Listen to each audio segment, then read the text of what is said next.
Assalamu alaikum. Урматтуу кесиптештер, кандайсыздар, жакшысыздарбы? Кутмандуу кечиңиздер менен. 6 күнү кечинде Zoom'дун четинде IT жолугушуудан жолугушуп атканыбызга абдан кубанычтамын дегендей. Тамаша. М, Бүгүнкү IT жолугушууда ошо кечеги 14 декабрда технопаркта болуп өткөн теманы бул жакта да бир аз кайталап коелу дедик. Эми албетте сиздер IT окуп атканда сиздерде кыйынчылык деле жок деп ойлойм да. Ошон үчүн муктаждык жок болгон үчүн катышуучу дагы аз да. Эгерде мындай ушул темага муктаждык болуп атканда адам көп келет эле да. Ссылканы азыр тиги немеге дев курултайга жиберип койсок, каяктан көп келет адам. Аякта суусап аткандар бар, суусап.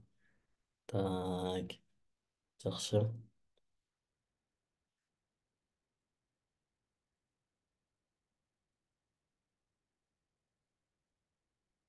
М, Сон. Бүгүн ошол технопаркта өтүлгөн теманы эле бир аз бул жакта кайталап берейин. Слайд даярдадым эле, ошол слайдты Телеграмда да пост жазып, ошол постко неме кылып койдум. Турат Алыбаев деген каналда бир аз кичинекей чакан кылып пост жазып, Элдияр агайдын LinkedIn немесин Телеграмга тиркеп койдум. Ага катталсаңыздар болот. Анан ошо бүгүнкү презентацияны көрүш үчүн ушул жерден мына презентацияны көрүү үчүн бул жерди басыңыз дегенди бассаңыз, ошол ссылкага өтөт. Мынауга өтөт. Мен камерамды өчүрүп кое берейин азыр. Камераны өчүрүп койсом мындай болуп калат экен. IT окуудагы кыйынчылыктар жана анын чечүүнүн жолдору дейт да. Эми өзү негизи бир эле жолу бар. Любой кыйынчылыкты чечүүнүн бир эле жолу бар. Таштап салбай аракет кыла бериш керек. Негизи ошол да. Анан бул жакта дагы кичине бир аз деталдуу маалыматтар менен кошумчаларды кылдык. Бул презентацияда биз IT деген эмне экенин жана эмнени үйрөнгүбүз келгенин талкуулайбыз. IT үйрөнүүдөгү негизги кыйынчылыктар жана аларды чечүү боюнча маалымат беребиз дедик. Эми бул баягы ITнын ар кандай тармактарын окуп аткандардын же болбосо ITге эми кызыгып аткандардын IT окуйм дегендерге багытталды. Бир эле ошол Flutterге тиешелүү эмес, ошону дагы эске алабыз. ITнын негиздери тууралуу бир аз маалымат бердик бул жерде. IT деген эмне дегенде. IT эми өзүңүздөр билесиздер да, маалыматтык технологиялар. Бул маалыматты чогулткан, иштеткен, сактаган, сакталган нерсени кайра берген, ушул сыяктуулар үчүн колдонулган технологияларды жана системалар менен алектенген тармакты ошол IT дейт экенбиз да. Э, Негизи ошол да. Маалыматты чогултуу көбүнчө, иштетүү, кайра иштеп чыгуу, приложение жасоо, сайт жасоо, анан ошол аркылуу бир нерселерди топтоо. Кыскасы мына ушулар IT экен да. Э, Эмне үчүн IT окушубуз керек деген темага эми сиздер жакшы билесиздер, ошон үчүн ITни окуп атасыздар. Бирок ошондо дагы баягы мындай максатыбызды бекемдеп коюшубуз керек. IT тармагында көптөгөн жумуш мүмкүнчүлүктөрү бар. Жана технология биздин күнүмдүк жашообузда барган сайын маанилүү ролду ойноп жатат да. Күн өткөн сайын технология ушунчалык өнүгүп атат. Э, Өтө мындай жашообуздагы орду ролу аябай чоң болуп баратат. Ошон үчүн технология менен ошол маалыматтык технология менен дагы жакын болуу үчүн ошол жумуш орундарда абдан көп мүмкүнчүлүктөр көп болуп аткан үчүн айтини окушубуз керек экен. Үйрөнүүнүн жолдору эми сиздер уже билип алдыңыздар. App IT компаниянын онлайн курсуна жазылдык болду деп. Негизи онлайн платформалар дагы бар. Мен айтат элем да. Мынау онлайн платформалар тууралуу да азыр алдыда сөз кылабыз. Мисалы, курстагы эле берип аткан билим бул жетиштүү болуп эсептелбейт туугандар. Курс мындай да, курс сиздерди баягы эң мындай даяр, готовый, күчтүү программист кылып чыгарбайт да. Ошону билиш керек да. Онлайн платформалардан, башка курстардан, онлайн курстардан, китептер жана албетте окуу жайлардан окуу аркылуу үйрөнсөк болот экен. ITде окуп жаткандагы кыйынчылыктар бар экен эми. Негизи алгачкы эле кыйынчылык бул өзүмдүн да башыман өткөн нерсе мындай оор тилди тандап алуу да. То есть өзү негизи оор деле тил жок. То есть кандай жеңил тил жок. Тилдин баары деле оор. Dart деле оор, Python деле оор, Java деле оор, же болбосо JavaScript кайсыны тандасаңыз деле оор да. Эми албетте HTML'ды кошпогондо. HTML, CSS бул баягы HTML тил дагы эмес да даже баягы эмне деп коет эле. Белгилөөчү эле бир технология да. Эми азыр тил катары эсептеп калышты, бирок HTML негизи программалоо тили болуп эсептелбейт. Программалоо тилдерин үйрөнүү кыйын жана татаал болушу мүмкүн. Бирок бир тилди чыдамкайлык менен үйрөнсө болот дейт. Мына бул жерде да айтып атат, эми көбүнчө ошо биринчи баштаганда бир ийгиликсиз болуп калат адам көбүнчө эле. Анан ошондон кийин түшүнүп, депчи токто эми кайра окуйн деп кайра баштагандар бар да. Мен биринчи JavaScript окуп, анан андан ийгиликтүү боло албай калып, анан Flutter'ды тандаганда Flutter мага оңой сыяктуу сезилген да. Көрсө оңой деле эмес болчу экен. Болгону баягы JavaScript'те менде кичине база пайда болуп калган үчүн, базалык билим пайда болуп калган үчүн Flutter жеңил сыяктуу сезилгендиги ошол жерден болчу экен да. Тез өнүгүп жаткан технология, ушул дагы кыйынчылык, мына технологиянын өнүгүп жаткандыгы. Күнүгө эле карасаң бир нерсе обновление болуп кетет, окуп жетише албайсың. IT тынымсыз өнүгүп жаткан тармак, ал үйрөнүүнү кыйындатат экен. Бирок актуалдуу бойдон калуу үчүн дайыма окууну улантуу маанилүү дейт да. Flutter элестеткиле, мисалы биз былтыр Мустафа агайлар менен бир приложение жасаганбыз да. Анан ал приложениябыз деген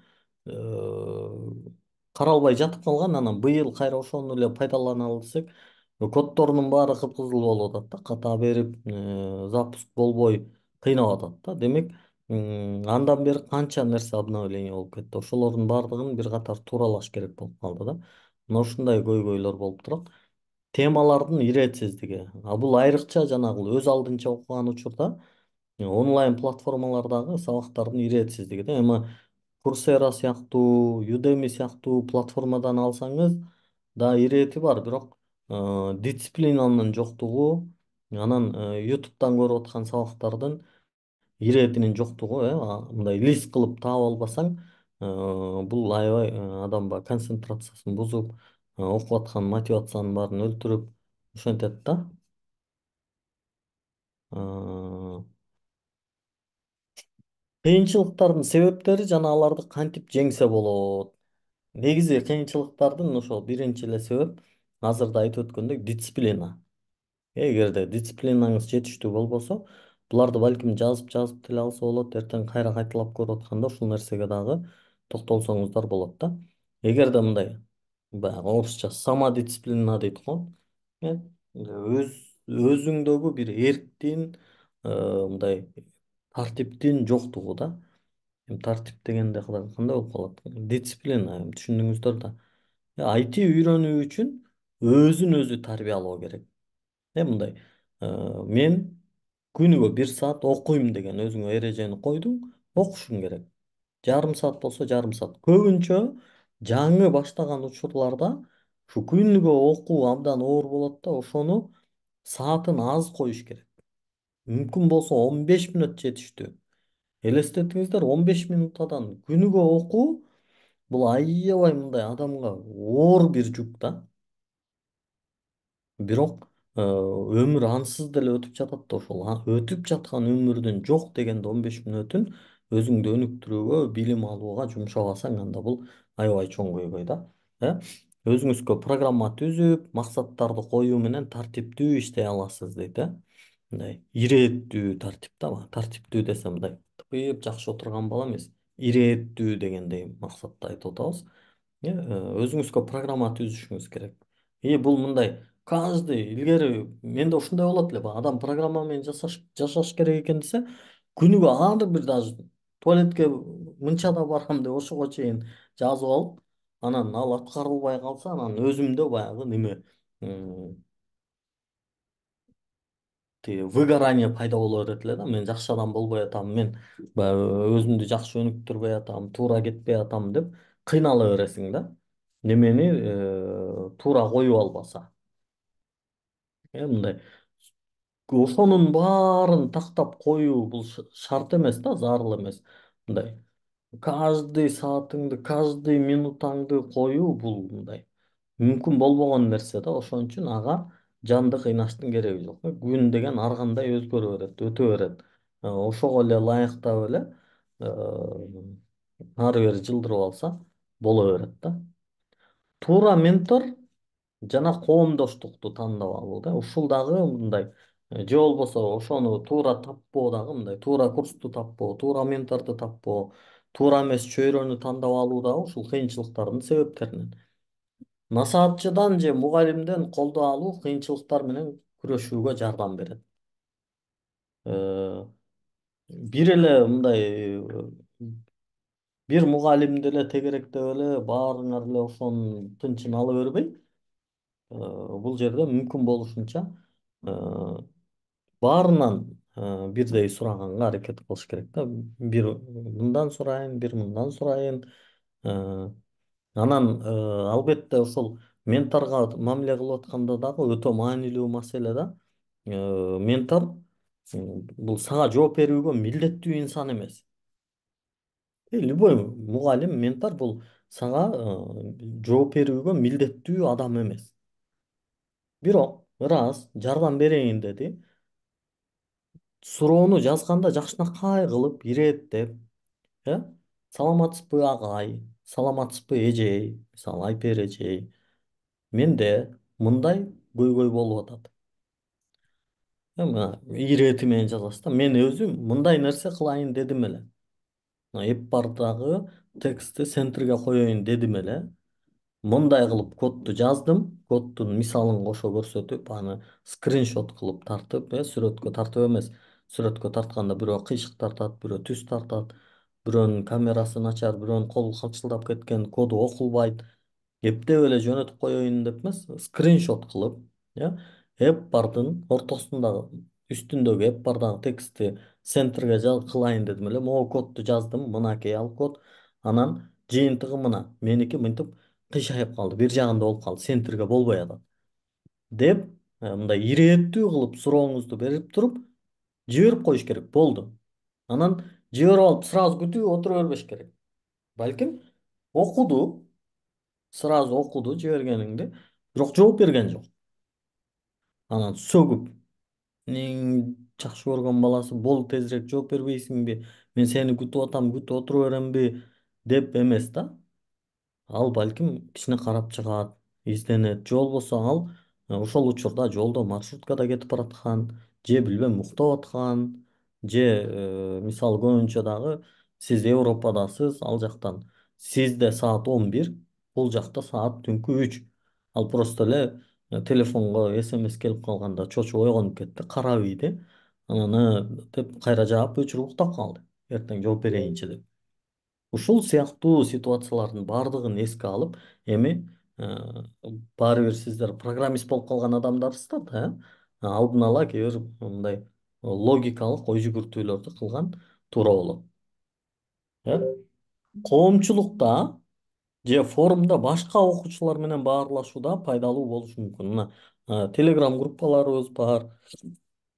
Эртең муну YouTube'дан көрүп аткан инсандар Дев Курултай деген группа бар. Ошол жака кирип, ал жактан мисалы башка бир тилде окуп аткан адам болсоңуз, Java'ны окуп атсаңыз сурап, Java окуп аткандар барбы, кел таанышып алалы, бири бирибизге жардамдашып туралы деп, Сиз үйрөнө албай аткан нерсе бирөө үчүн оңой эле болушу мүмкүн.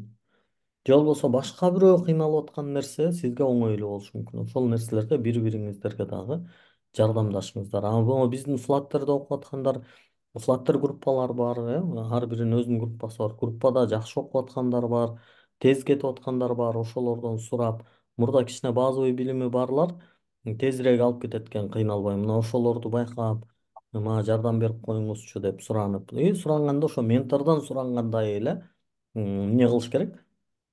Мындай сылык сыпайы анан анын жооп беришин сабырдуулук менен күтүп, ошондой кылсак бул жакшы болот. Анан практика эң маанилүүсү бул. Эгерде сиз ошол IT окуп жатканда практика кылбай жаткан болсоңуз, анда сиздики көйгөй өзү проблема бул.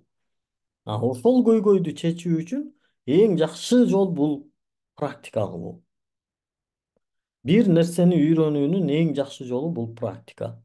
Сиз үйрөнгөн нерселериңизди иш жүзүндө колдонуу менен өз жөндөмүңүздү өркүндөтө аласыз. Анан агай өтүп аткандагы айтып аткан сөздөрүн түшүнбөй калган болсоңуз, практика кылганда бул аябай түшүнүктүү болуп кетет. Аябай мындай сонун түшүнүктүү болуп калат да. Өзүңүз колуңуз менен жазып, агай жазгандай кылып точно сөзмө сөз жазбай, кээ бир жерлерин кичине өзгөртүп жазып көрүп, э? Агай билбем, бирдеме center деп жазган болсо, сиз left деп жазып көрүңүз, center кыла бербей, right деп жазып көрүңүз. Ошентип мындай кичинекей нерселерди өзгөртүп көрүү менен, муну right деп жазып койсо бияка туруп калат экен. Демек, мына мен ушуну өзгөртө алат экенмин, үйрөнсө болот экен деп мындай адамдын өзүнө ишеним пайда болот. Анан эмне жазып атканыңызды түшүнгөн болосуз да. Жөн эле кайталап кайталап жазып кете берсеңиз, баягы автоматташып калбаш керек да. Так, кийинкиси өз алдынча окуу же университет курстарда окуу. Булардын дагы мындай айырмачылыктары бар. Негизи бул эко тең эле жакшы нерсе. Айрыкча мисалы, могул курста же болбосо университетте окуп жаткан адамдар мындай структураланган окуу чөйрөсүндө билим аласыз. Бул баягы биринчи курс бар, экинчи курс бар, биринчи группа бар, экинчи группа бар дегендей структурага салынган да. Ошол эле учурда көбүрөөк структураланган графикке баш ийип окуш керек болот. Мындай жумасына 5 саат ошол кесипти окуйсуң да, 3 саат башканы окуйсуң дегендей графикке баш ийиш керек болот. Анан ар кандай долбоорлор аркылуу практикалык тажрыйбага ээ болсо болот. Бул группа менен университеттин, курстун сайтын, бир нерсесин жасап берип дегендей ошентип баягы тажрыйбаңызды арттыра аласыз да. Эми менин айткым келген нерсе, ушул университетте же курста окуп аткан адамдар ушуну менен эле ыраазы болуп кала бербей, өз алдынча окууну дагы ушуну менен шайкеш алып келиш керек. Сөзсүз өз алдынча окууну өнүктүрүш керек.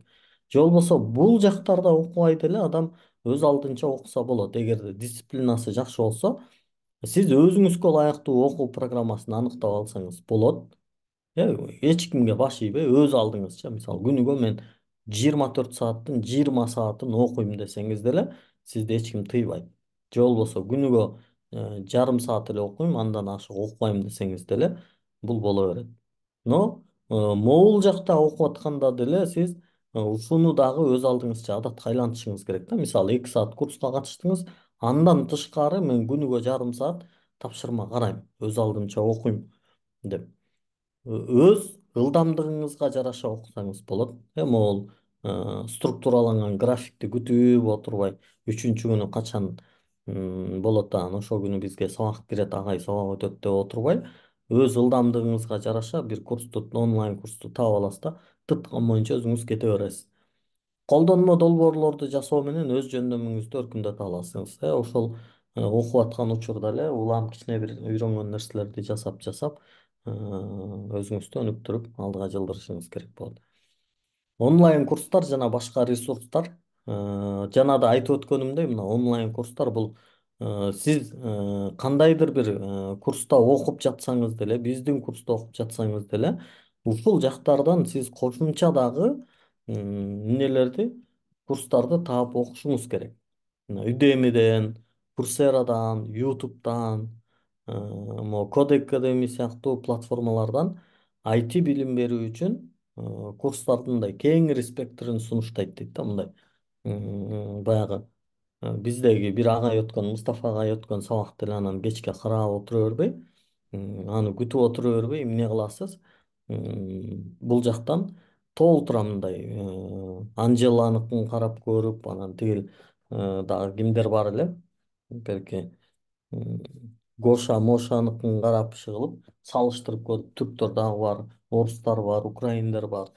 Тандап көрүп, жакшысын сизге жакканын алсаңыз болот да. Сиз бул курстарды колдонуу менен темаларды жакшыраак түшүнө аласыз дейт. Бышыктайсыз темаларды өз алдыңызча. Open source проекттерге катышып көрүш керек. Ошолордон мындай көбүрөөк тажрыйба алса болот. GitHub, Bitbucket сыяктуу платформаларда реалдуу тажрыйбага ээ боло аласыз дейт. GitHub'дан карап көрүп, open source болуп аткан бир проекттерге катышып, эми балким жакшы жасап, көзгө көрүнүп ошол жакта кийин иштеп да кетишиңиз мүмкүн дегендей. IT форумдар жана ушундай чогулуштар. Бул негизи ошол технопаркта болуп атканда ошондо айтып бердим эле. Ушундай чогулуштарга келип тургула деп. Мындай IT жолугушууларга сөзсүз катышып тургула. Мисалы бүгүн сабак жок да. Сабакка катышышыңыз шарт эмес эле, бирок эмне болуп калды? IT жолугушуу болуп атат деди. Келдиңиз, катыштыңыз. Канча адам болду? 19 адам отурабыз. Аябай жакшы. М, же болбосо мына эртең муну кайра ютубтан кайталап көрүп атасыз. Ушундай нерселерди кылып турганыңыз бул туура да. Stack Overflow деген бар азыр, бул баягы коомдоштук, IT коомдоштугу. Ошол жака кирип, ал жактан да тааныштарды таап, же болбосо өзүңүздүн сиздеги болуп аткан көйгөйлөрдү издеп көрүп, ага ошол IT коомдоштуктун берген жоопторун окуп, өзүңүз өнүктүрсөңүз болот. Reddit жана Quora сыяктуу платформалардан да бүгүнкү чогулуш бүгүнкү чогулуш сыяктуу башка окуучулар менен баарлашып, суроолоруңузга жооп таба аласыз дейт. Эми могул Reddit, Quora дегендерди мен мындай расмий билбейт экенмин, балким баягы Google'дан поиск кылганда чыккан болушу мүмкүн, бирок баягы көбүнчө эле Stack Overflow'дан колдонобуз да бизчи. Баягы, Эркебек агайдын жакшы бир сөзү бар эле. Без Stack Overflow никуда дегенчи. Stack Overflow'су жок, эч жака бара албайсыз да.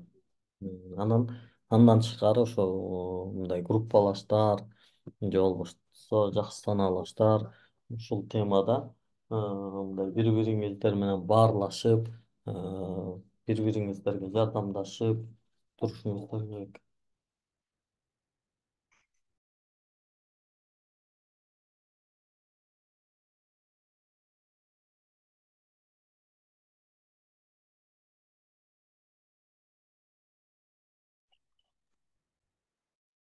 Так, улантабыз. Туура курс же туура ментор тандоо. Муну дагы жана бир аз жогоруда айтып өттүк. Муктаждыгыңызды аныктап алышыңыз керек биринчи, мындай туура курсту тандаш үчүнчү. Кайсы тармакты каалап жатканыңызды же кандай жөндөмдөрдү өөрчүткүңүз келгенин аныкташ керек. Анан сын пикирлерди окуш керек. Сөзсүз баарлашып көрүш керек. Азыр билесиздер, IT жөнүндө курстардын рекламалары айланайын жөн эле укмушуна таң каласың го чиркин. Кээде ошо баягы IT курстардын рекламаларын көрүп турупчу мен ишенип кетем да, мындай баягы ишенип кетем дегенде курска жазылгым келип кетет да, ушунчалык мындай тим эле укмуш кылат. 3 айдын ичинде $5000 айлык алып иштегиң келеби?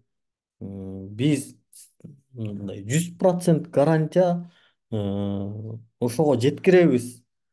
Еще баягы мындай да кошумчалап коюшат экен. Эгерде ошого жеткире албасак, курстун акчасын кайра кайтарып беребиз депчи.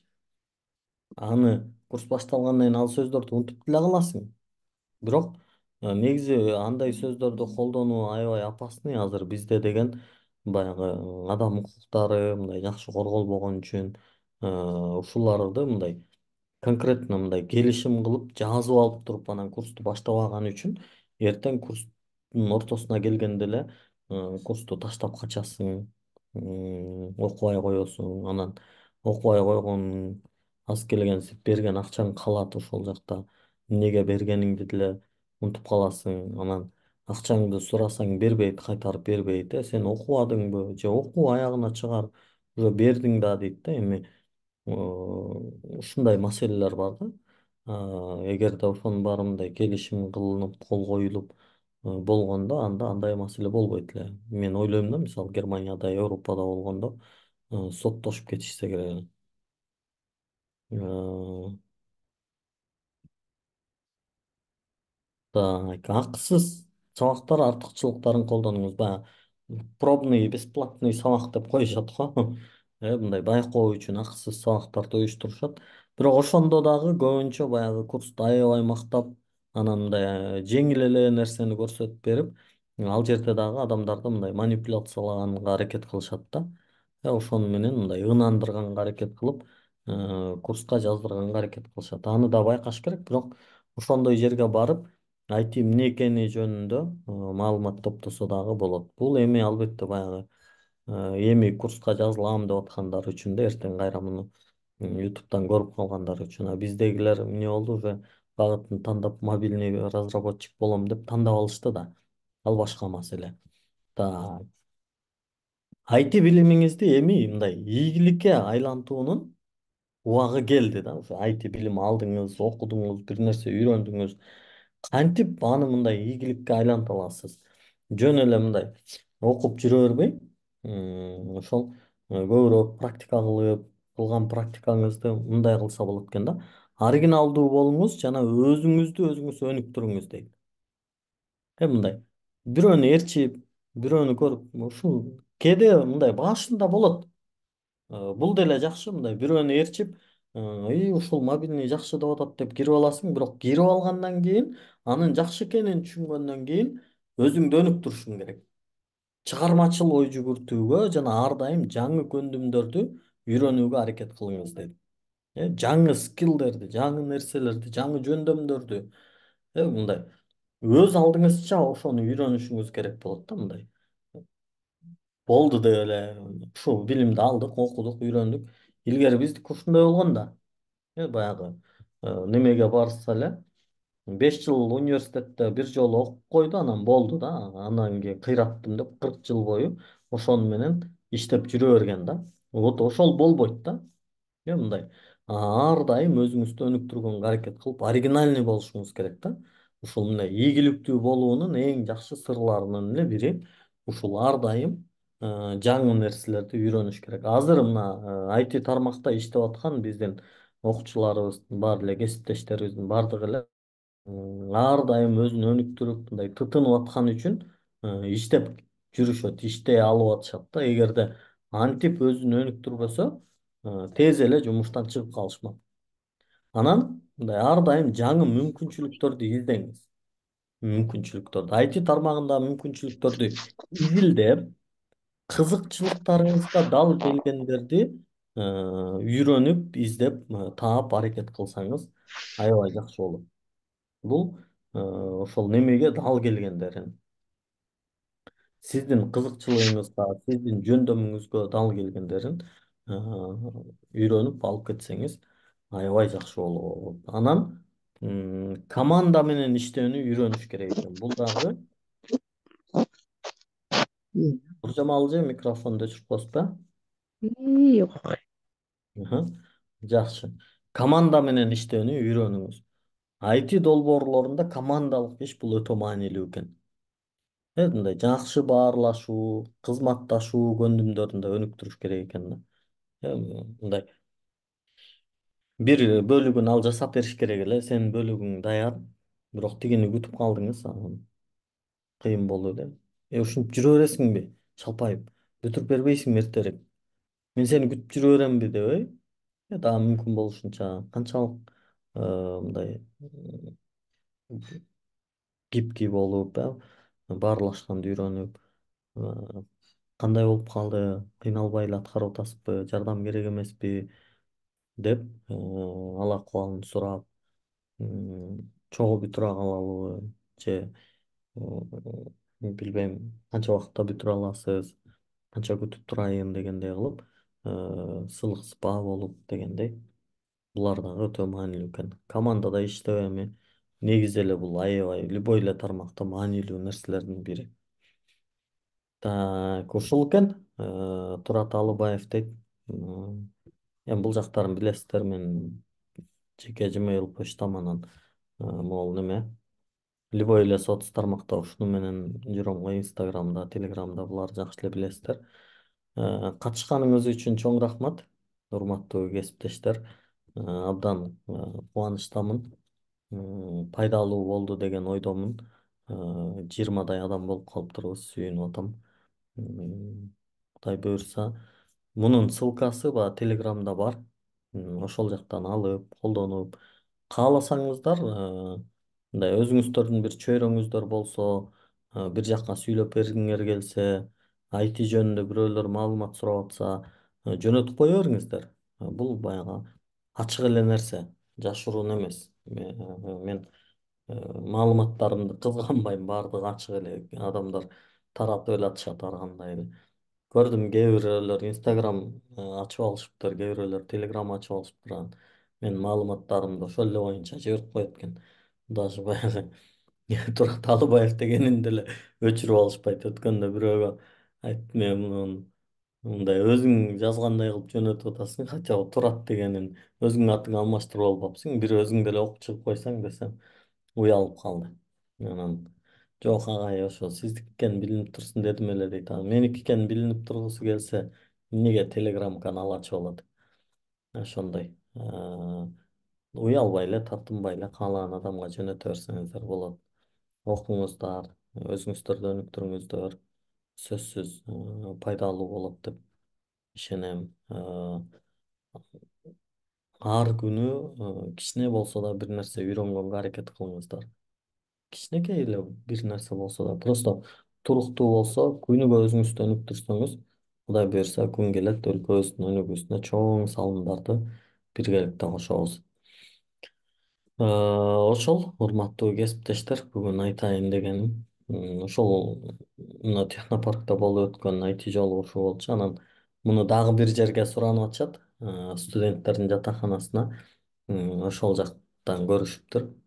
Ушул эле теманы бизге дагы сүйлөп бериңиз деп. Буюрса 23-үндө ал жака дагы барып сүйлөп берип келебиз. Мүмкүн болсо Элдияр агай дагы биз менен чогуу барса жакшы болот. Анткени технопаркта Элдияр агай экөөбүз сүйлөгөнбүз. Элдияр агай баягы анимация дегени бар эле, ошону көрсөтүп берген. Кантип анимация жасалат. Ошол. Суроо барбы? Суроо болсо бериңиздер. Ачык микрофон. Микрофон да ачык. Анан комментарийге деле жазсаңыздар болот. Чатка. Чат.